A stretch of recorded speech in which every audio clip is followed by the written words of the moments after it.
Hari itu kami akhiri dengan tidur. Keesokan harinya, kami beraktivitas seperti biasa. Di malam besoknya, waktu aku tidur di kamar bersama Niko mendengar pembicaraan ayah dan mama. Mereka dengan serius membicarakan masalah kebun karetnya. Mereka khawatir jika kedepannya ada yang meminta-minta lagi. Apalagi dengan berbagai cara yang mengakibatkan kami dirugikan. Di saat pembicaraan mereka belum selesai, tiba-tiba suara dentuman keras di atap rumahku. Tepatnya suara itu dari dapur. Kratak-kratak, kratak, duar.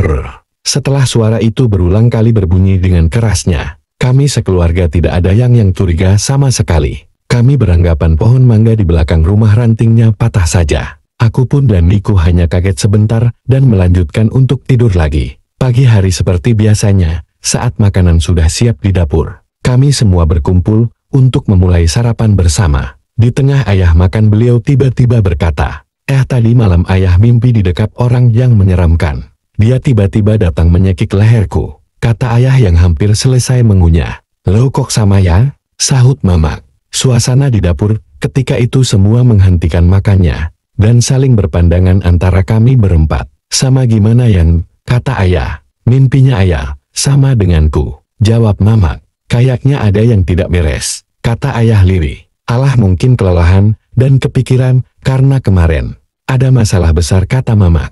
"Ya udah, sekarang anak-anak berangkat sekolah dulu," perintah Mamak. "Ayah dan Mamak juga mau berangkat ke kebun," sahut ayah. "Iya Mak," jawab kami bergantian. Setelah kejadian mimpi buruk bersamaan malam itu, kami melanjutkan aktivitas kami seperti biasa. Malam kedua, hari kedua setelah ribut masalah tanah. Di siang sampai sore hari, kami masih melanjutkan kegiatanku. Seperti biasa begitupun orang tua kami. Tibalah malam ini, malam yang tidak seperti malam-malam sebelumnya. Waktu kami semua sudah terlelap, aku dan Niko tiba-tiba mendengar suara teriakan yang sangat keras ayah dari kamarnya. "Woye!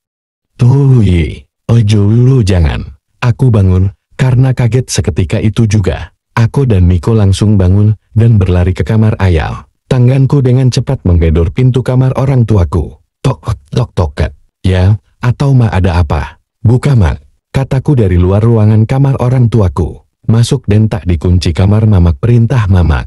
Aku langsung membuka pintu kamar mereka. Aku melihat ayah yang masih belum bangun. Ayah masih berteriak-teriak kencang berkata, "Jangan, jangan dan jangan." Setelah itu, aku mencoba membangunkannya. "Ya bangun ya, ini Dino ya," kataku dengan menggoyang-goyangkan kakinya. Setelah lama ku coba bangunkan, tidak ada reaksi. Akhirnya Mamak yang sudah mulai panik dan jengkel mencoba membangunkannya. "Bangun ya," teriak Mamak dengan menggoyangkan kepala ayah. Dalam hitungan detik ayah mulai bangun dan sadar. Aku, Niko dan Mamak bertiga memandangi ayah yang tampak kelihatan lelah. "Ada apa ya?" tanya Mamak. Ayah bermimpi. Seperti adanya nyekik leher ayah," jawab ayah yang sudah duduk dan kepalanya masih tertunduk lesu. "Siapa ya yang nyekik?" tanyaku. "Orang yang berjubah hitam kemarin malam," jawab sedih ayah. "Sudahlah ya, mungkin ayah kelelahan seharian di kebun. Coba ayah ambil wudhu dan sholat malam, setelah itu ayah kalau sudah tenang tidur lagi," perintah Mamak. "Iya," yang jawab ayah ke Mamak. Setelah itu ayah ambil wudhu dan sholat malam. Aku menemani ayah karena beliau masih tampak kusam dan takut. Sehabis keadaan ayah mulai tenang, aku kembali ke kamar untuk tidur, begitu juga dengan ayah. Pagi pun datang, kami berkumpul di dapur untuk makan bersama. Waktu itu bau amis di dapur masih sangat terasa mengganggu. Aku yang sudah merasa terbiasa tidak begitu memperdulikannya. Aku dan Niko langsung duduk menunggu ayah dan Mamak untuk memulai sarapan. Aku melihat ayah datang dengan lemas, terlihat dari caranya berjalan. Saat ayah sudah duduk di hadapan kami, "Wajah ayah kok beda hari ini," kataku dengan tatapan curiga. "Beda kenapa Bang?" jawab ayah dengan tenang. "Iya, ayah beda hari ini," kata Niko ikut penasaran. "Nggak tahu nih Bang, rasanya gak kenak semua badan ayah," jawabnya ayah yang datar. "Wajah ayah pucat kalimat," kataku yang dengan menunjukkan wajah ayah untuk meyakinkan ke Mamak yang baru ikut gabung di meja makan di dapur. "Udah gak apa-apa Bang, ayah kalian pasti kecapekan, biar hari ini gak pergi ke kebun. Istirahat saja di rumah dia ya," jawab Mamak. "Iya Yan, hari ini kita di rumah saja dulu ya," pinta ayah ke Mamak. "Iya ya," jawab Mamak. Setelah obrolan kami di dapur seperti biasa kami beraktivitas masing-masing. Ayah pagi itu langsung kembali istirahat di kamar. Sedang Mamak di rumah melanjutkan pekerjaannya sebagai ibu rumah tangga. Malam ketiga, siang hari kami lalui dengan kegiatan seperti biasa. Malam itu sepulang aku dan Miko mengaji di surau. Aku melihat ayah di rumah duduk di ruang tamu sendirian. Wajah ayah terlihat semakin pucat, meskipun sudah seharian beristirahat. Aku pun berjalan menghampirinya. "Ya, gimana kondisi ayah?" kataku. "Gak apa-apa bang, tenang saja," jawab ayah. Wajah ayah makin pucat.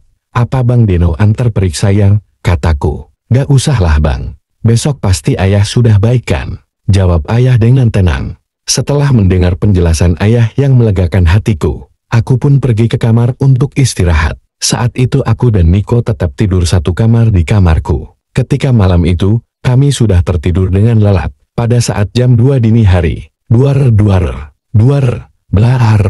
Dentuman kali ini lebih keras dari malam sebelumnya. Aku dan Miko langsung terbangun dengan cepat. Kami berlari menuju ke arah dentuman keras itu. Sementara dari kamar Mamak terdengar, "Alamajang apanya ini? Aduh ini sebenarnya bahasa Batak," ucap Mamak dengan cepat. Aku dan Miko yang sudah berada di dapur tempat suara meledak. Kami berdua memandangi dapur dengan seksama. Sesaat kemudian ayah dan Mamak dari belakang menghampiri kami.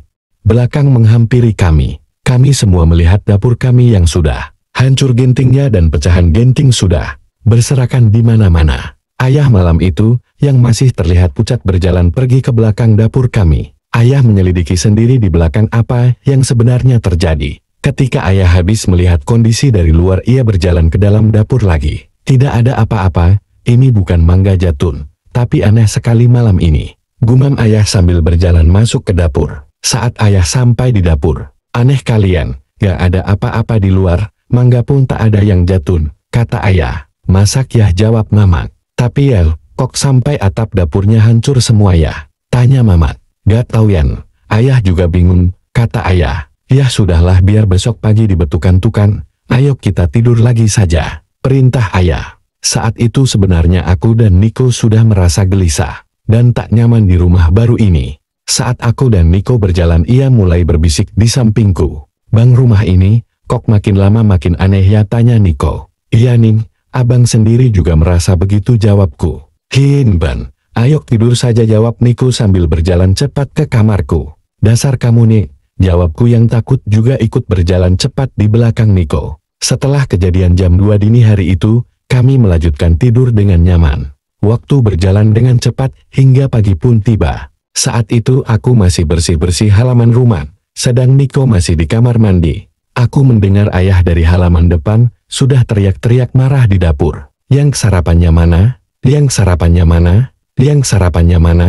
teriakan ayah dari dapur. "Yang kok masih tidur tol? Sarapannya mana?" teriakan ayah dari dapur lagi. Aku pun yang mendengar teriakan ayah itu langsung pergi ke dalam rumah. Karena hal ini sangat tak wajar bagiku. Karena Mamak selalu disiplin, tidak pernah telat ketika menyiapkan sarapan untuk kami. Saat aku sudah di ruang tengah, aku bertemu ayah. "Ada apa ya? Kok teriak-teriak begitu?" Mamak kemana ya?"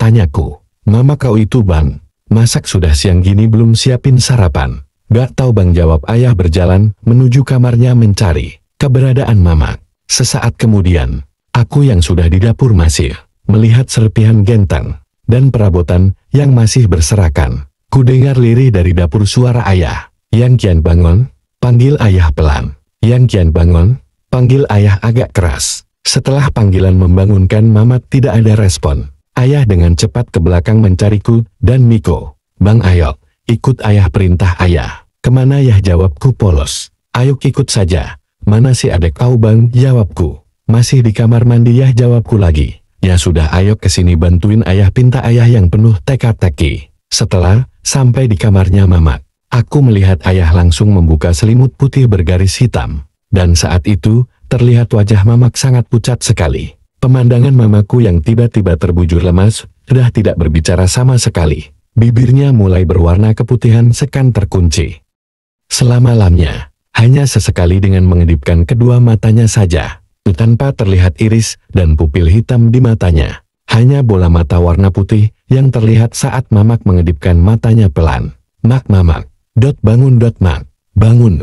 Pintaku dengan mengoyang-goyangkan badan Mama. Tenang Bang, tenang, kata Ayah, serta tangannya memegang kedua pundakku. Bang Mama kenapa Bang? Sahut Niko yang sudah ada di belakangku. Gak tau Nik, jawabku dengan mataku mulai menteskan air mata. Mama kek. Jangan tinggalkan Niko Mak, kata Niko berjalan dan memeluk tubuh Mamat yang terbaring di ranjang dengan menangis, serta suara tangisnya yang mulai menyayat hatiku. Mama bersambung.